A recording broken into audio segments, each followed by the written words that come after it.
Who died from COVID and why? And what's your risk of dying from COVID? Today we have data from the CDC to help us understand all of this. Come on, let's go take a look.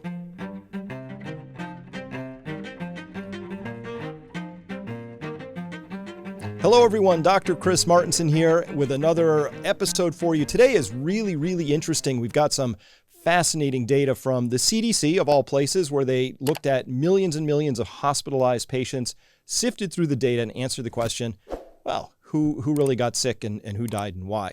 So today we're going to answer that question. And by the way, there's a couple of surprises in there, things I did not expect I don't have an answer for yet. So we've got some exciting new or interesting new hypotheses to begin to look at. So possibly one that would tell us a new signal to look for in case you're wondering if somebody was going to have a worse case or a worse outcome. All right, let's go to that study right now. This one's called Preventing Chronic Disease is the policy journal there. And the article is titled Underlying Medical Conditions and Severe Illness Among 540,667 Adults Hospitalized with COVID-19 between March of 2020 and March of 2021. So we have a full year of data, a lot of names on here. They really sifted through this big time. So let's go take a look. And let's go right to the conclusions, the results they had. So there were 4.8 million, I'm going to get my drawing tool out here, 4.8 million hospitalized patients over here. Where am I going? There I am. And of those, about 11% were COVID-19. So guess what? Millions of people are hospitalized all the time. And in that context, about 11% of people who presented to the hospital in that 1 year time from March to March, they were hospitalized patients with COVID-19. Now, were they in the hospital because of COVID, or did they happen to have COVID that was discovered once they arrived? Don't have that answer for you in this data, so they're just saying with COVID. And of these, they say of whom about 95% had at least one underlying condition, medical condition.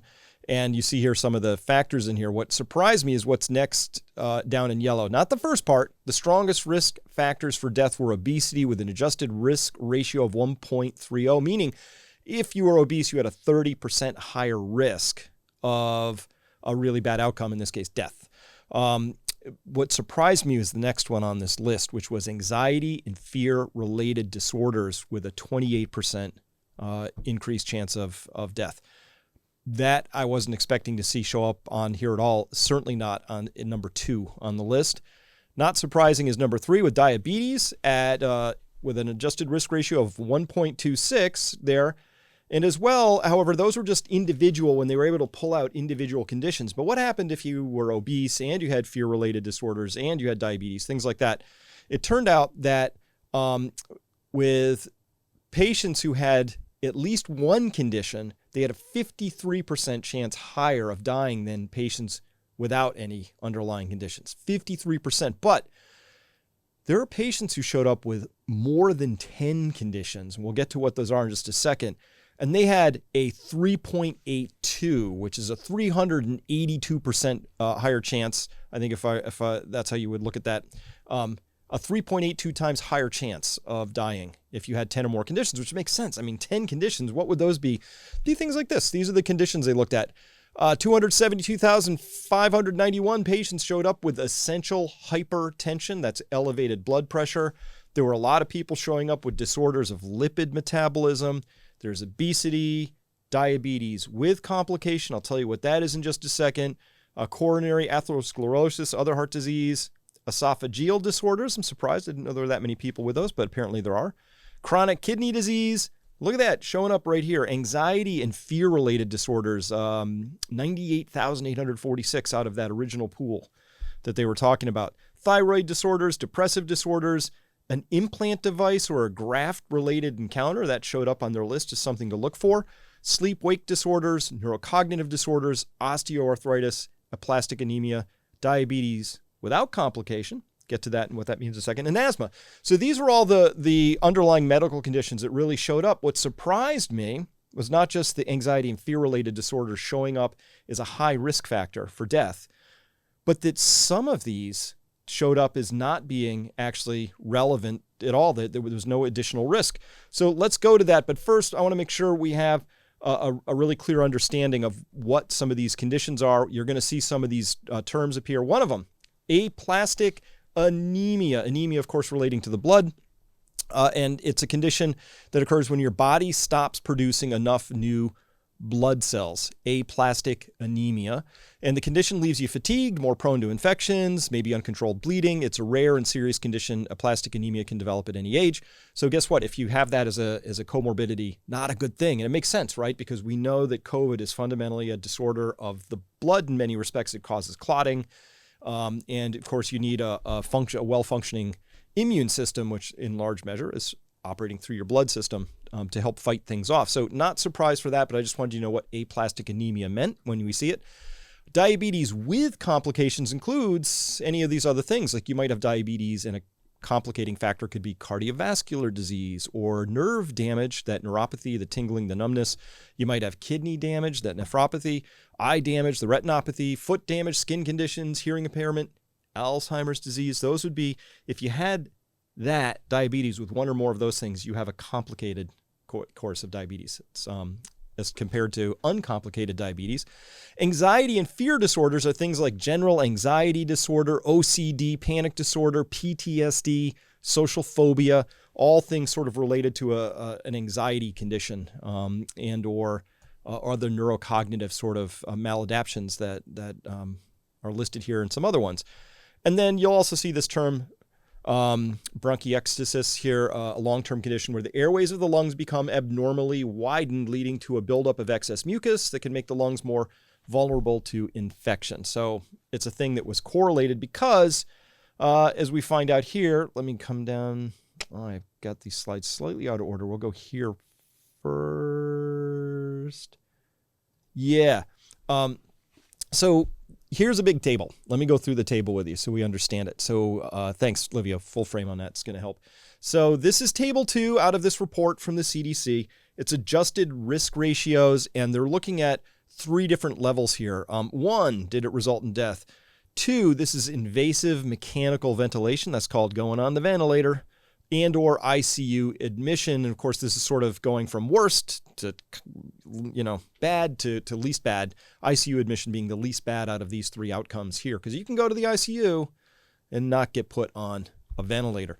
So what showed up here, though, is when they were teasing through this data and they said, hey, what gave a higher risk of death or IMV, invasive mechanical ventilation, or ICU admission? Number 1, obesity. So we're looking down this list here and we see obesity here, anxiety, diabetes with complication, chronic kidney disease, neurocognitive disorders, chronic obstructive pulmonary disease and bronchiectasis, aplastic anemia, and coronary atherosclerosis. Atherosclerosis is that hardening of the arteries. They also had thyroid disorders on here. I didn't make them yellow because this 1.04 is not, it's a little bit of a risk factor, but okay, we'll keep it on there. But really these top 8 had much stronger signals here. And that was for death. So you can see here, ordinal ranking here from top to bottom led to more death. It gets a little bit messier when we look at invasive mechanical ventilation, but it's more or less an ordinal ranking. There's a few things out of sequence there. So aplastic anemia had a much higher chance, for instance, of giving you invasive mechanical ventilation than neurocognitive disorders, which had a 1.0, which if you had a neurocognitive disorder, didn't lead to any additional risk of you going on IMV.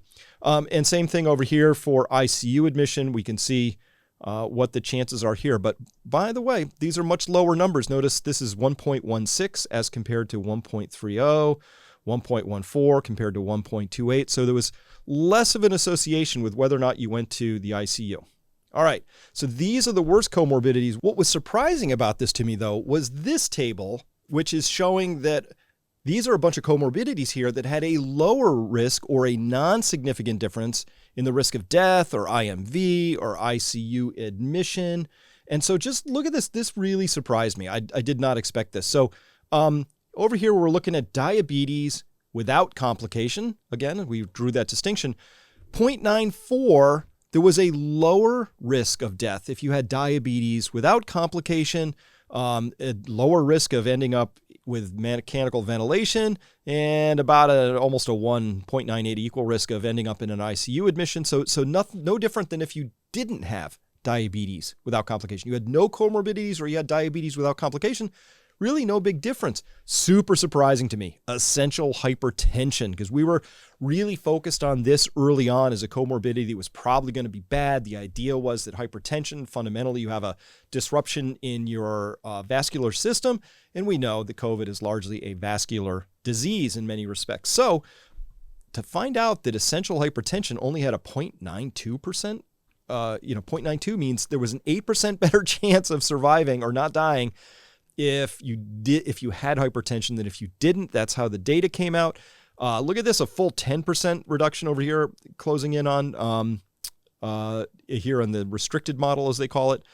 What else? Disorders of lipid metabolism. Remember, that's like one of the largest things that people are showing up. Lots of people have that, but it's showing up with a much lower chance over here of death. And so if a disorder of lipid metabolism is including people in that cohort who are maybe taking statins, right? The statins like Lipitor, things like that.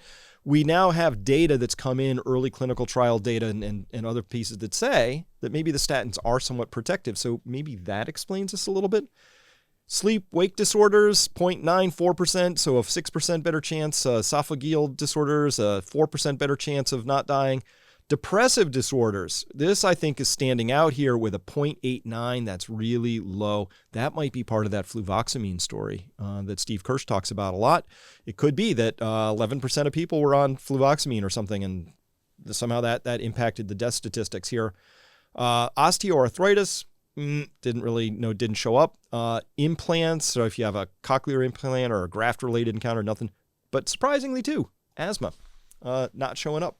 So again, hundreds and hundreds of thousands, over 500,000 observations. So this is a really big, really robust data set. So by the way, the good news in this, if you have any of these comorbidities, this data says you can take whatever fear you had and dial it way down, because it's just not showing up here as a cofactor for anything bad, IMV, ICU admission, and or death. Each one of these things has what appears to be a lower associated chance of that, except, you see some of these sort of in their restricted model, you see some of these popping over one over here. But overall, I was kind of surprised that these comorbidities did not factor in as being predictive or explanatory for any of these worse outcomes of going to the hospital with COVID. So that's the good news if you happen to have these. The bad news is if you happen to have any of these. But this now, it starts to give us the data where we don't just say people with comorbidities. Now we get smarter about this, and we get to say people with these comorbidities we have to pay closer attention to. And of course, all the good doctors out there already know this. And here are the people maybe we don't have to worry about quite as much, at least because of the presence of these particular comorbidities. That's fascinating. That's how we learn. That's how we keep rolling. I just want to talk about this, though, which really I didn't understand this at all. Anxiety and fear. So here was their explanation of it. They're grasping at straws too, but it's kind of interesting. They say anxiety and fear-related disorders were a prevalent condition in our sample. They were also the second highest risk factor for death among the underlying conditions considered in our study. The reasons for this finding are likely multifactorial. That means it could be many things, and may include a reduced ability to prevent infection among patients with anxiety disorders. That maybe, I guess, that's just a supposition, just tossing that out there. The immunomodulatory and or cardiovascular effects of medications used to treat these disorders, they're saying maybe that's it. That's a little weird, at least in one respect, because we know that fluvoxamine actually has a very strong signal, that thing that Steve Kirsch is looking at all the time, and he's funded studies on it. Fluvoxamine actually is a very protective molecule. I'm not saying all SSRIs are or all antidepressants are, but in that case, we know that fluvoxamine should have jumped out, I think, in this particular case as being protective if they were sifting down at that level, but they might not have looked at the data at that level. They might have just looked at it at the top line. But at any rate, they're wondering, was it medicines or severe COVID-19 illness exacerbating anxiety disorders? Could it be that? Does it make them worse? And people who are more anxious, are they somehow less able to survive for some reason? In a subset of patients, this is interesting. With pre-COVID encounters in our study, anxiety diagnosed before COVID-19 was not independently associated with death or invasive mechanical ventilation during COVID-19 hospitalizations. And therefore, it is also plausible that anxiety was diagnosed during COVID-19 illness and may be a resulting sequelae of COVID-19. So that leads to this conclusion statement here. Thus, it's possible for the doctors listening or for anybody who's got a loved one with COVID, it's possible that a really bad sign that you're going to have a lousy COVID-19 experience or outcome would be behavioral or cognitive changes. So again, cause or effect. It might not be that the anxiety, fear disorders are the thing that creates the condition that causes COVID-19 to be bad. It might be the other way around. It might be that COVID-19 causes cognitive changes, which is that then would say once you have cognitive changes, this is probably not a good sign for the overall prognosis of that particular case. And that makes sense because we know about the brain fog. So we know COVID is hitting the brain. We know about the extreme tiredness. We know about certain other cognitive changes that are happening. So it makes sense that this says that whatever COVID is doing, one of its mechanisms of action that's harmful is it's attacking the brain. And maybe when in the process of doing that, people show up with anxiety disorders. That's how it's being classified. So I think that this was the critical sentence here. In a subset of patients with pre-COVID encounters in our study, anxiety diagnosed before COVID-19 was not associated with death or IMV. So that to me is a pretty good clue. We're going to hope that gets followed up because it's a very interesting finding. And that would be possibly a clinical symptom to examine and look at. All right, carrying on. Yeah, Liv, let's go full frame on this just so they can read the whole title here. This is table 1 out of this thing. This is characteristics of adults hospitalized with COVID-19 in their big data sets here. And so, again, the whole thing, there was 4.899 million people hospitalized, of which 540,000 plus were actually with COVID-19, of which this many went into ICU, this many became ventilated, and this many died. And so if you look at this, here's the number one thing that jumped out at me hugely. Number of underlying conditions, 0. How many people died out of everybody in the country? So this would be healthy people of any age. So you could be 80 and you're showing up with no comorbidities. And guess what? 0.9% of people died who had 0 comorbidities. And by the way, again, we have some data issues here we're not totally clear on because this could be, the whole idea of dying within 28 days of a positive test meant that you were classified as a COVID death. So we don't know how many of those 740 people who died with 0 comorbidities. What really we need more data. We need to, each one of those would have to be looked at, and we'd have to ask, like, if any of those 740 had 3 bullets in the chest or had just fallen off their motorcycle, I would not want them included in this table as having died of COVID. But anyway, that's another issue for another day. Now, as we go down, we find out that if you had just one comorbidity, well, now you had a 2.6% chance of showing up if you had presented to the hospital, a 2.6% chance of having that progress, had died, right? So, that's 2.6% out of everybody who died. You didn't have a 2.6% chance of dying. But if you were among the dead, only 2.6% of them had one morbidity. 2 to 5 morbidities, now we're up to 32%. If you had 2 to 5 of those comorbidities, here they're not telling us if they were one of the deadly 8 that we talked about or if it was one of the other ones. And so I'm unclear how to parse all of this at this point. But so I'm going to guess this is 2 to 5 out of that big list.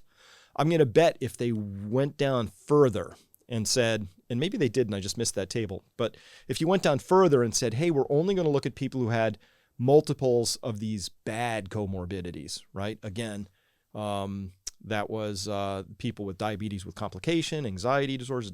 If you looked at those people, I would bet you would see a different sort of a statistic because this is everybody. This is the whole data set right here. But look at this. If you had 6 to 10 comorbidities, you were 39% of the total deaths that were recorded. And there are people who are showing up with more than 10 comorbidities, and they are fully 25% of all the people who died. So if we just said, how many people died who had 6 or more comorbidities? The answer is 39.1 plus 25.1, which gives us 44.2, 54.2, 64.2. Yeah, I finally got there. I triangulated it. 64, Chris, yes. Yes, thank you. 64.2. So let's call this round up. Let's call that 2/3. 2/3 of everybody who died from COVID in this data sample had 6 or more comorbidities.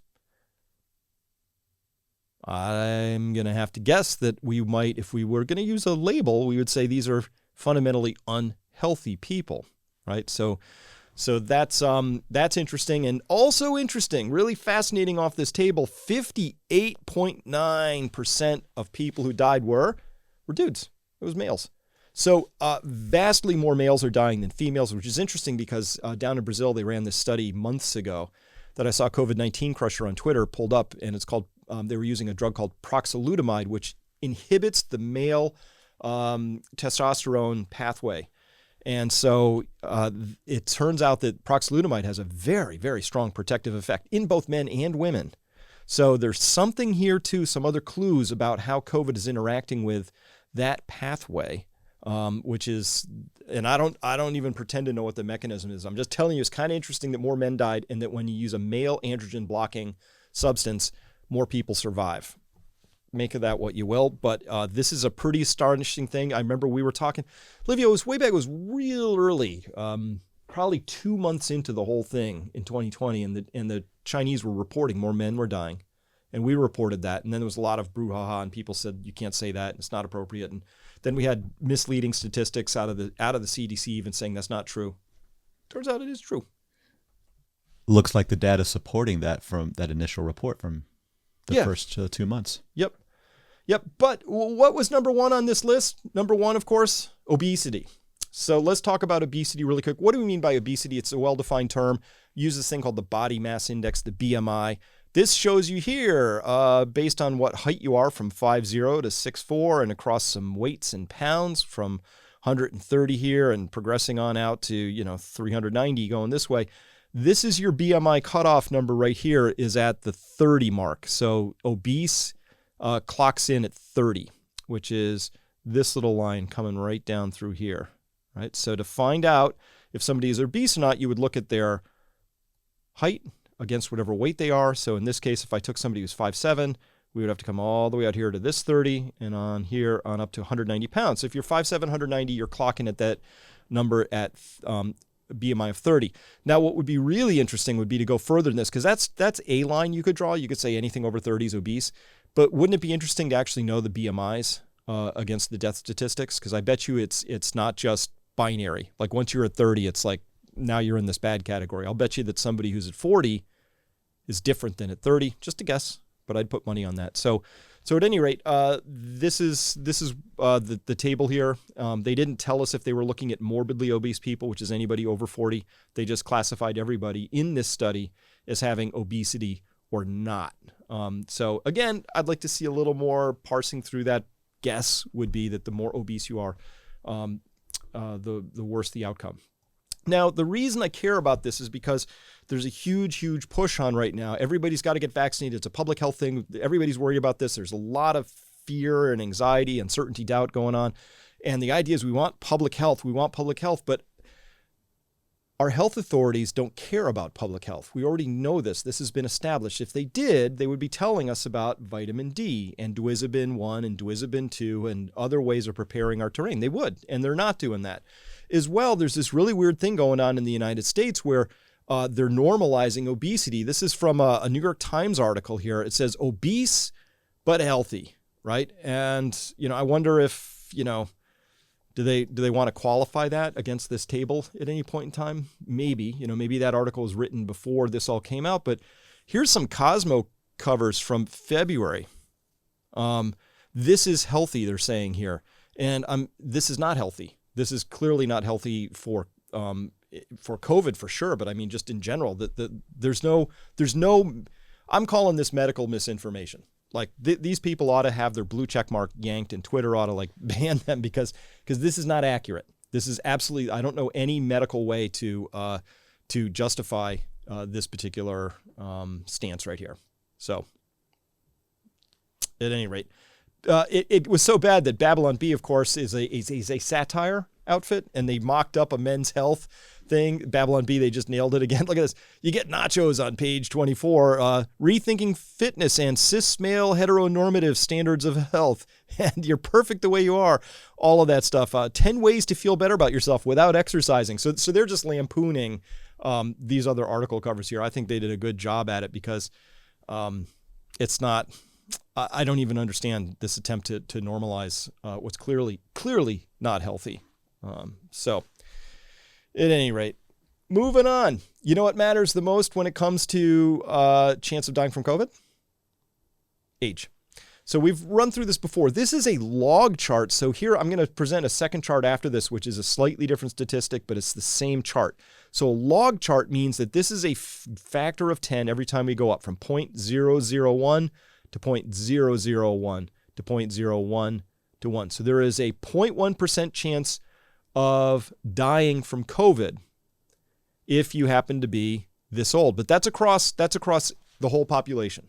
It's just, this isn't saying if you had COVID, what's your chance of dying? I'm going to present that data next. This is just saying across everybody who's 80 years of age, what is your death rate from COVID, and what role does age play in that? So when you see a straight line on a log chart like these are, and they're perfectly straight lines, it tells you that there is an exponentially increasing chance of dying based on your age. And what's the doubling time in this case? 4.82 means that for every 4.82 years, the chance of dying from COVID doubles. And that was for the data that they took from up to April 20th. And then they took different data from May 4th to June 30th. And they found out that the doubling time was 5.48. So that line's a little bit flatter. It takes a little bit longer to get to a doubling time. But also notice that line is a lot lower. So there's a number of reasons that we might see a lower line. One, there could be actual natural immunity showing up in the population. There could be vaccine-related immunity. There could be the virus itself could be losing its viralness, right? Its actual lethality could be going down. There's a lot of things that could be impacting that, but it's kind of cool that they noted that the line, which was a lot higher in April, and that blue line dropped down a little bit later in this data series. All right, Livio, we'll go full screen on this one because I got to show this next chart. Don't want to cut it off. This is looking at COVID-19 case fatality rate by age. First thing that's of note, first thing that's really cool is guess what? Age all by itself. General mortality rate is also a straight linear line by age. So that's the first thing you need to understand, is that as we age, our chance of dying goes up in doubles according to an exponential function by something. And here it's saying, hey, every 7 years-ish, 6.84 years, your chance of dying in general from anything, from all causes, from whatever, from age, it actually doubles about every 7 years with age. And so that by the time you're out here and you're 85 years old, it's about, the generalized mortality rate is running around 10%, roughly speaking. This is on a yearly basis. So what's interesting is that, yes, COVID did shift this line up. It took it from here to here, so it bumped it up. We can clearly see the impact of COVID. It bumped that line up, so your chance of dying at any age was higher in the presence of COVID versus not. But again, the rates are really, really low. So if you are under the age of 40, your chance of dying here is about 0.2-ish or something, according to this data. And this is a case fatality rate. So these are people who are showing up, they're COVID positive. If they were doing this actually right, it would be COVID positive in the hospital. I hope that's what they did. I don't know if this study actually pulled it that way, because it's saying, guess what? If you're up here at 85 years of age, all the way out here, and you have a case of COVID, your chance of dying, at least according to when this data set was pulled, is hovering around somewhere close to 30%. Because this here's 10%, this next line is 20, this next one's 30. So that would be around a 30% chance of dying over the age of, let's call it 72, because this is pretty close. This is a 20% chance of dying back here. Yeah. So really unacceptable case fatality rates. Of course, we do not have case fatality rates nearly that high This is an older data set. We do, now we know how to treat a lot better. And so, well, at least in most hospitals, certainly Joseph Verone at United Memorial down in Houston, he knows how to get that line way back down for the case fatality rate. His averages are way better than almost anybody else's in the hospitals level. So, all right, we're coming out of full frame. We'll come back here. So my conclusions for all of this, based on this interesting data from the CDC, is number one, public health policy goal. Number one, if we really cared about public health, the first thing we would do, number one, most priority on this, would be to reduce obesity and improve overall health by reducing chronic diseases, right? You don't want people with 6, 7, 8, 9, 10 or more comorbidities. If you can help it, is there a way that we can progress into old age with greater health? The answer has to indisputably be yes. Of course, things happen as you age, and people will get comorbidities. It will happen with age. I get that. And there's a level of unhealth that's really profound across the population when you look at how obesity levels have exploded in the past 30 years, when you look at underlying chronic conditions, diabetes, things like that, diabetes with complications. Those numbers from a public health standpoint have been just climbing and climbing for several decades. It is a public health emergency. So if I was in charge of public health and you said, what would we do to help people? You would hear, listen, everybody, take COVID seriously. We think you should get vaccinations because XYZ, and we think you should lay off, the high fructose corn syrup and, getting 90% of your calories from uncomplicated carbohydrates. There would be a story there that we would be talking about, because this is the true public health emergency. When we look at the data is totally clear. What would have happened, Livio, based on this table, if the whole country had no comorbidities? I know that's impossible. We would have expected a vastly lower death rate from COVID, right? It's clear as could be. There'd be a lot more people alive, Chris. And this is the sad part. We just don't hear this kind of information coming across the mainstream. They're more concerned with only one way out, which is, as opposed to taking care of your health, taking care of your immune system. None of that's discussed, and it would save lives. It would. So I would feel differently about this whole thing if our public health authorities were beating the drum on this kind of healthy thing, right? If they were talking about this, if they said, hey, everybody, we really need to be working on, one, things like obesity and combating these other chronic diseases. And number two, they would be telling us about how to properly prepare our terrain, right? They would be, and as for anybody who's new, this is your terrain, it's your body. The way you properly prepare it is you make sure it isn't of limiting values for any particular necessary subnutrient that you need, which could be a vitamin, because vitamins by definition you have to get from the outside. So vitamin D is really important. Vitamin C is important. We know that having zinc in your system, we know that having selenium, these are all things that are highly correlated with better disease outcomes, not just for COVID, but I'm going to bet you, put money on this, for lots of other disease outcomes. So this would be number two. They would say, hey, everybody, we need to get healthier. Let's start to slim down. This is really important. By the way, we're going to prepare our terrain. And then after we've done those two things, number three, I think, then we could ensure that the vaccine risk-benefit calculations are actually favorable, and we use them appropriately. Because vaccine, to me, I'm not anti-vax. I got to get that out on the table. I've had plenty. But vaccines should be, from a public health standpoint, there's a risk-benefit trade-off that you have to be aware of. And that's just the nature of these things. There always ought to be that risk-benefit calculation. And the risks aren't necessarily just to my own personal health. There's risks for things like immune escape, because you've inappropriately used a non-sterilizing vaccine in the middle of a pandemic, as I talked about with Geert Vanden Bossche. There are people who can't have vaccinations for a variety of reasons, because they've had a prior anaphylactic reaction to a vaccine, because even according to the CDC, if you have a bad adverse event to shot one, you're not supposed to get shot two, which means by definition, you're not fully vaccinated. There are people out there who've already had COVID. And by the way, emerging data says that maybe we need to understand a little better what's going on with those people before we put an additional immune sort of challenge on them around COVID. So there's all I'm trying to say is there's additional data. It's complex. It's not simple. It's not binary. It's not either you're for it or you're against it, as I see being framed right now. It's a more subtle conversation, and it's one that requires a little bit of complexity, a lot of data, and being willing to change your mind and open your mind, because what we think we know today, we might not know tomorrow. Today, we just learned that men, overwhelmingly compared to women, are at risk of dying. Today, we learned that not all comorbidities are all that bad. Some are, some aren't. So this is the kind of learning that we have going on all the time. And so we should, as an intelligent, healthy society, we ought to be taking that learning and applying it and moving on with it. And that's not what I see happening these days. I'm seeing a religiosity, you're either for the Pope or the devil. It's like it's just become very black and white. And it's not a black and white issue. It's subtle, and it's very personal. And your list of comorbidities may be different from mine, which means we have different lives and different risk factors and different outcomes and a different approach. And those will all be true. So that's just what I want to advocate here today, is that great data. We learned something from it, raised some questions, answered a few others. It's fantastic. I think I have a bead on why proxalutamide works now. I think I have a bead on what my personal risk factor is for getting a serious outcome from COVID. And again, risk factor, no guarantees. If my risk factor is low, I could still, flame out and die from this.